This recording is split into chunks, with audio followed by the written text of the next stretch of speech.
রহিম।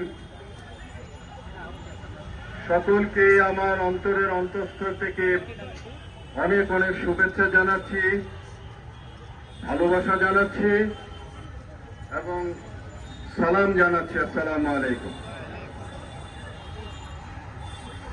আপনারা আজকে এখানে যারা উপস্থিত হয়েছেন তাদেরকে আমি বিশেষ করে আমার পক্ষ থেকে, আমার সংগঠনের পক্ষ থেকে আপনাদেরকে আন্তরিক ধন্যবাদ